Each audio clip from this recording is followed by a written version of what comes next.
Vamos mudar completamente de assunto. Vamos falar de mulheres. O senhor utiliza bastante o conceito de violência simbólica. E entre os mais significativos exemplos dessa violência, o senhor cita a dominação masculina, que descreve num livro recentemente lançado e causou grande polêmica. O senhor poderia falar um pouco deste assunto? Ah oui, alors bon. Et la domination?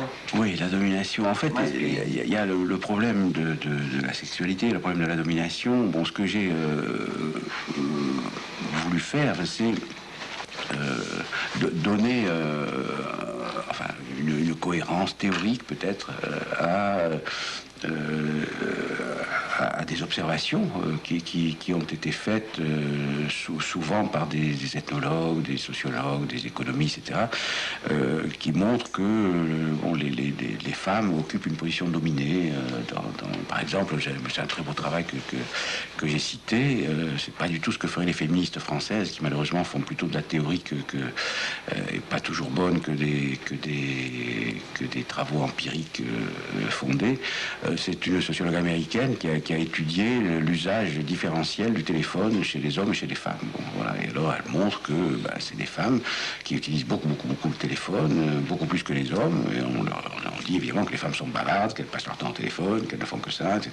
Bon, en fait, elle a observé statistiquement, elle a mesuré, tout ça. Bon, et elle montre que c'est tout à fait normal, parce que dans la division du travail domestique, dans la famille, bon, les femmes ont une fonction admise inconsciemment, qui est dans ce que j'appelle le capital social de la famille, de l'ensemble de la famille, et elles entretiennent des relations non seulement avec leur propre famille, mais avec celle de leur mari. C'est elles très souvent qui font les coups de téléphone, qui font les cadeaux, qui font les trucs d'anniversaire, qui se rappellent, etc. Bon, voilà. Alors voilà un exemple, c'est un tout petit exemple, mais le problème c'est d'attraper toutes ces observations.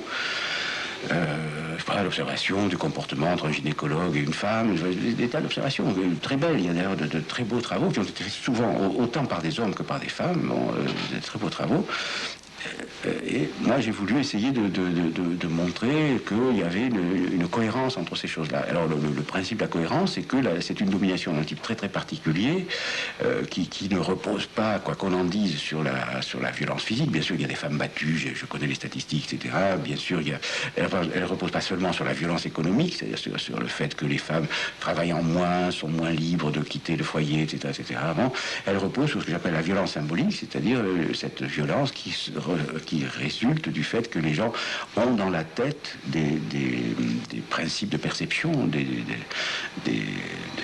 manières de regarder, bon, qui sont le produit de la relation de domination. Autrement dit, elles collaborent en quelque sorte, entre guillemets, à leur propre domination. Alors, ça ne veut pas dire qu'elles sont idiotes, etc., et qu'il suffit. Bon, ça veut dire que toutes les structures sociales, dès l'enfance, dans la famille, à l'école, etc., les portent à incorporer, à intérioriser le rapport masculin-féminin. J'ai essayé d'analyser tout ça et de montrer donc que c'est une domination très difficile à déraciner, paradoxalement, parce qu'il ne suffit pas de faire une révolution économique, il faut aussi faire une révolution symbolique dans la tête. Et ça serait la même chose d'ailleurs pour le problème de la domination ethnique entre les blancs et les noirs. Par exemple, c'est tout à fait le même modèle qui s'applique avec, voilà. Et donc, pour faire une lutte subversive, bon, il faut prendre acte de ça. Alors évidemment, ça a l'air conservateur. C'est exactement la même chose que pour l'éducation. Il faut prendre acte du fait que c'est comme ça, pour trouver les moyens. Alors, où est-ce que ça se reproduit? Ça se reproduit à l'église, ça se reproduit dans l'État, ça se reproduit à l'école. Bon. Et donc, il y a des lieux de lutte.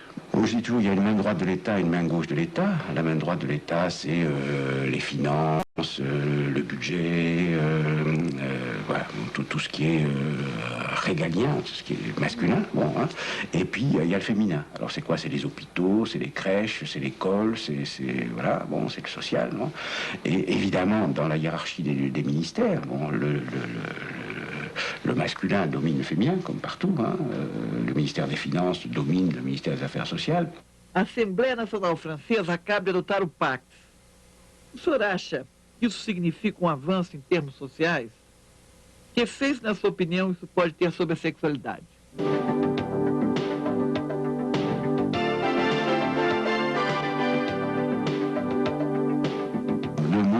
moi je pense que symboliquement c'est très important. C'est pas par hasard s'il y a eu tellement de batailles, c'est très très important. Ça change la vision, ça casse l'idée de naturel, quoi. La famille c'est naturel, enfin c'est dans la logique du naturel. Et alors du point de vue d'un sociologue, chaque fois qu'on a du naturel, il y a de la manipulation, il y a de la domination. Le discours dominant naturalise les choses telles qu'elles sont. On dit c'est comme ça, ça a toujours été comme ça. Voilà. Donc le fait de casser l'image ordinaire, naturelle du couple, de la procréation, de la reproduction, etc., c'est très très important symboliquement.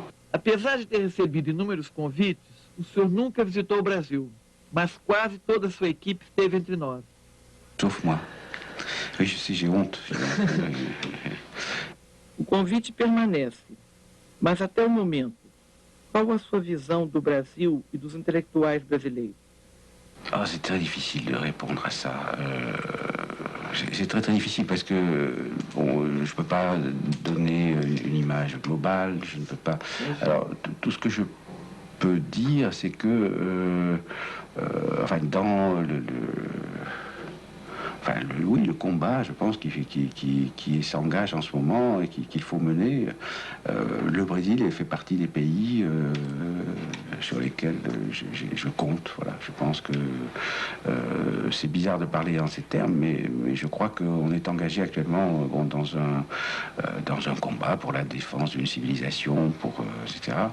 Et je pense que pour des raisons historiques, le Brésil qui a subi la politique néolibérale de plein fouet, avec une violence extrême, et qui en même temps a des ressources culturelles, historiques importantes, peut être un des éléments, un des lieux importants de résistance. Voilà. Moi, je pense que la résistance ne peut plus être nationale. Je pense que il y a une sorte de processus de colonisation de l'Amérique latine. Alors c'est une forme tout à fait nouvelle de colonisation, c'est pas la colonisation à l'ancienne, c'est la colonisation des cerveaux, la colonisation, etc. Bon, cette colonisation, elle est en train d'atteindre l'Europe, je pense que l'Europe ne peut se sauver, bizarrement, que si elle n'oublie pas, en gros, les Brésiliens et les Indiens. Voilà. Bon, mais il y a d'autres. Il n'y a pas que le Brésilien étant un symbole de pays de grande tradition culturelle, qui a du capital historique. Voilà. Alors voilà. Mais j'hésite à dire ça, parce que mon ton est hésitant, parce que je pense que beaucoup de gens vont penser que je sors de mon rôle de chercheur pour faire le prophète politique. C'est aussi, je pense, pour défendre une certaine recherche. Alors, par exemple, c'est vrai que le Brésil est un pays où s'est développée une très très très bonne sociologie, très bonne anthropologie de tout premier ordre, avec très peu de moyens. La France n'a jamais donné un sou, en tout cas à moi, pour contribuer à ça. Ça s'est développé sur la base de ressources, parce qu'il y a des traditions de littérature, il y a des traditions de recherche, il y a une tradition d'ethnologie. Il y a eu des grands, des Bastide, des Lévi-Strauss, des Braudel, etc., des tas de gens, des Foucault qui sont allés au Brésil, qui ont fait. Et c'est tout ce capital qui fait que le Brésil a gardé une autonomie considérable à l'égard des forces mondiales, en particulier de l'américanisation des cerveaux, parce que là, ça c'est un point. J'ai écrit un papier avec Loïc Vacan qui s'appelle Les Russes de la raison impérialiste, dans lequel on essaie de montrer que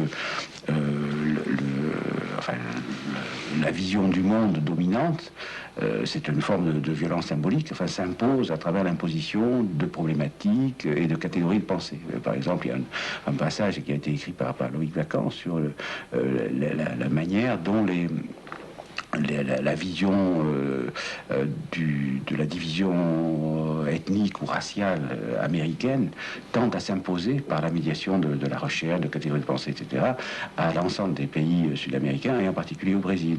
De même, tous les concepts que nous avons abordés aujourd'hui, de globalisation, etc., tous ces concepts circulent souvent à peine traduits dans le monde entier et deviennent des problématiques imposées, voilà,